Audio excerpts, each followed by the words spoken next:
Hi everyone, today we're going to learn the first solo from Sweet Home Alabama by Lynyrd Skynyrd. It sounds like this.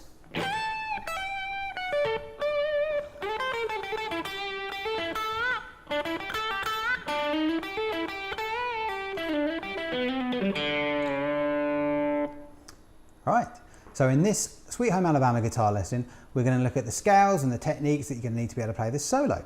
Before we get started, remember to check out the description below for a link to our website where there's going to be a full write-up, and don't forget to subscribe to our channel if you like what we're doing, and you can see more of these kind of videos.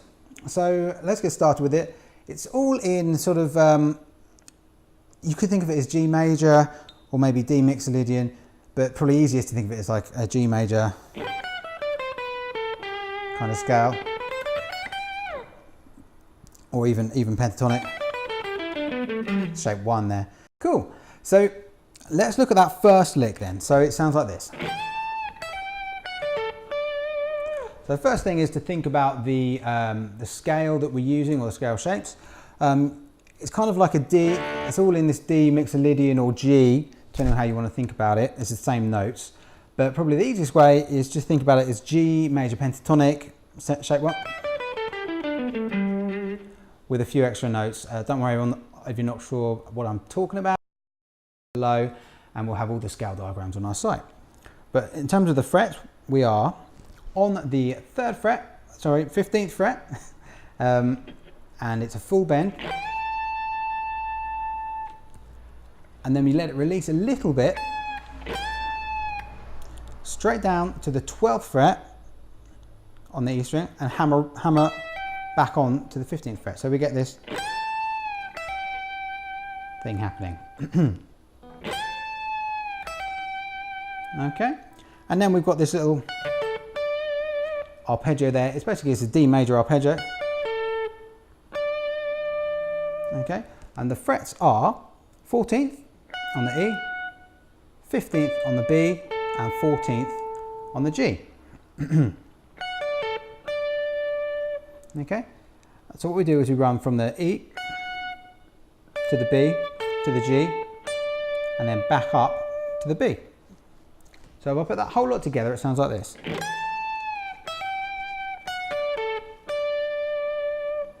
I'll get nice and close so you can see what I'm doing.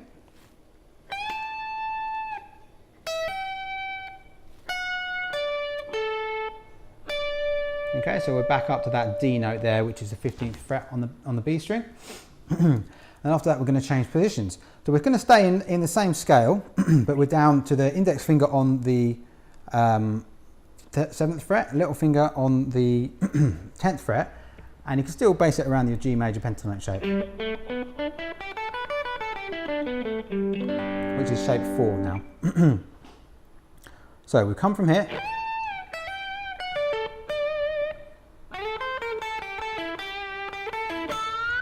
That's the next lick. This is a really nice little lick. It's got some chromatic notes in it. There. So it's from this sort of country blues scale. So the notes are: slide on with your 3rd finger, 10th fret on the B string, and then up to the E string, to the 8th fret, and then come down onto the 11th fret. That's a little chromatic note. And then down to the 10th fret again. Then down to the 8th on the B string. And then back up to the 10th. And then we're coming down onto the 9th fret of the G string. And then we're up to the 8th fret of the B, and then do it again. And then 10, sorry, and then 9 again, and then up to the 10th fret, and we're going to do a full bend on it.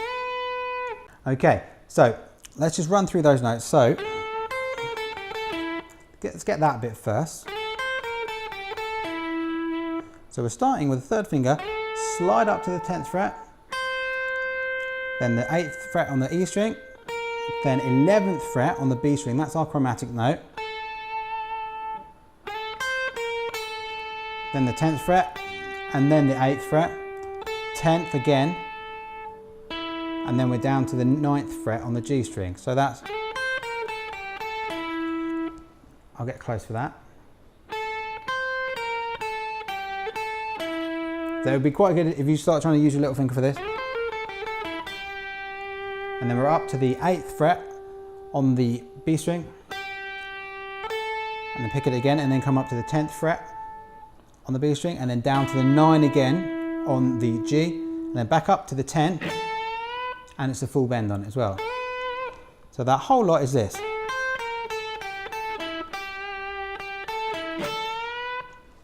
So I'll get really close here. I'll play it slowly.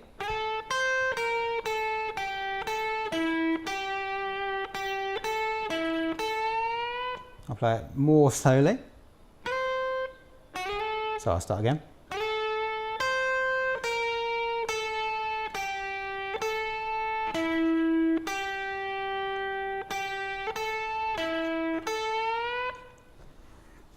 Okay, and after that it goes. That's the next lick. So what we're doing here was we're still in that same shape before, but we're now down to the G string. So on the 7th fret to the 9th fret, and then we're coming up to the 8th and then 10th fret on the B string.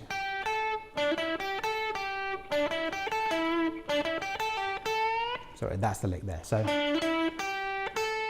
So it's 7, 9, 8, 10, 8, and then another bend on that 10. So all together then from here we've got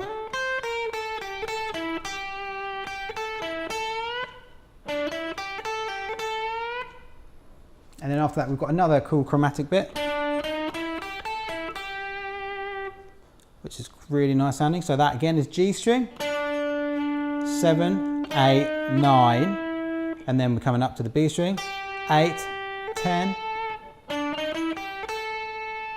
and then down to the 9th fret, and then, 9th fret on the G string, and then 8th fret on the B string.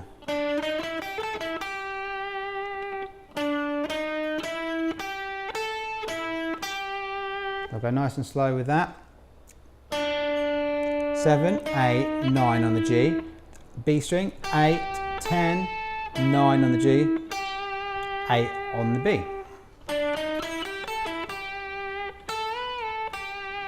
Then we've just got to bend up again. Bend up on the 10th fret, of the B string. And then release, and then to the 8th again. And then we've got this cool slidey sort of lick happening. So we're all still in the same position here. So one reason to learn your scales really off by heart before you start looking at solos is it means you don't have to memorize quite as much. You already know where the good notes are. You just memorize in the order, rather than if you didn't know the scales already, you'd have to learn the notes as well as the order and the rhythm and everything. We're just taking away one extra thing to learn. So we've got this cool slidey sort of lick. So we've come from here. So we're in this position. So it's going to be our middle finger that comes onto the 9th fret of the G string, and then slide down to the 7th, and then back up. Okay? And then you come with your index finger now on the 8th fret of the B string, and then back down to the 9th fret on the G. So, but this time when you're coming onto the 9th fret, try and do it with a slightly flatter finger, because we're gonna want to use that same finger to play the same fret, 9th fret, on the D string. So, okay.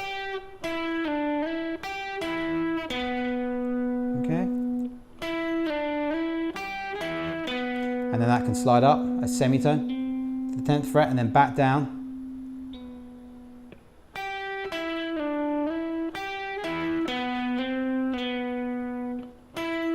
So I'll do that really slow.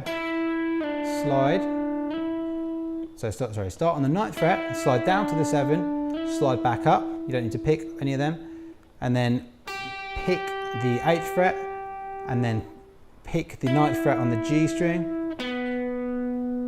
And then pick the 9th fret on the D string. Do pick the 9th fret on the G string, and then slide up, a semitone, and then back down.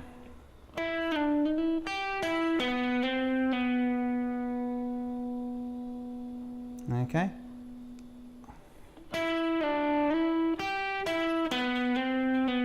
and then we just got 2 more notes.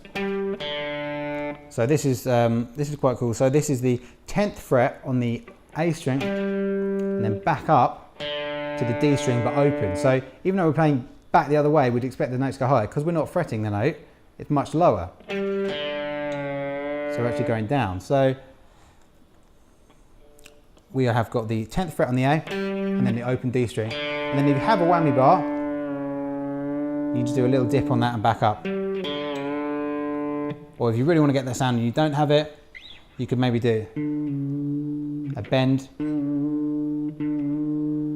like that. So you're pre-bending to the D note, and then release it and then back up to it. But much easier with the whammy bar.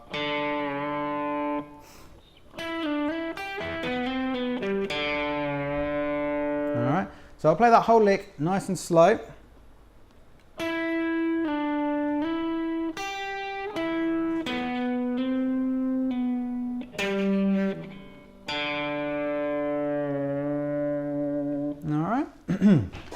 And that's it. So after that, it goes back into the verse, I think.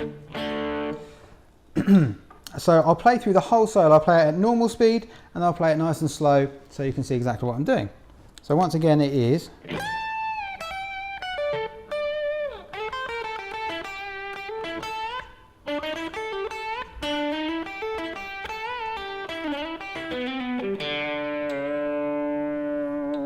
I'll just do that a bit again.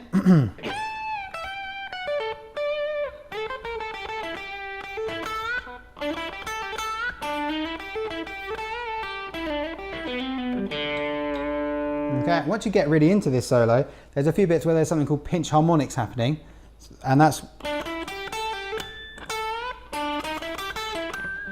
it's round about that bit. So you just dig in really hard, and you'll get sort of a partial sort of pinch harmonic. You don't want that sort of thing happening where it's full on pinch harmonics, but it's just a little bit extra, and you can get that by just digging in hard and letting your thumb just connect with the string just briefly. And you're going to have to experiment where up and down on the string you do that, because you'll get a different pitch harmonic if you do it from here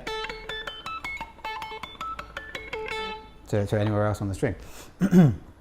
All right, so now I'll do it nice and slow, and you'll be able to just follow along.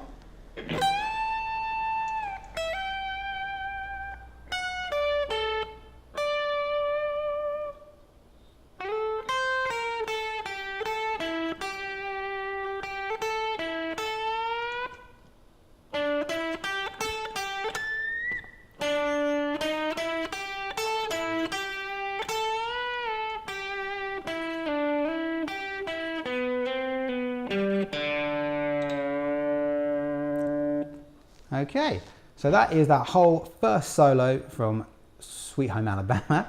If you like it, please do like the video and subscribe to our channel. And if you have any other solos or songs that you'd like us to cover, write it in the comments and we'll do our best to get to it. And just remember that there's also a link to our site in the description.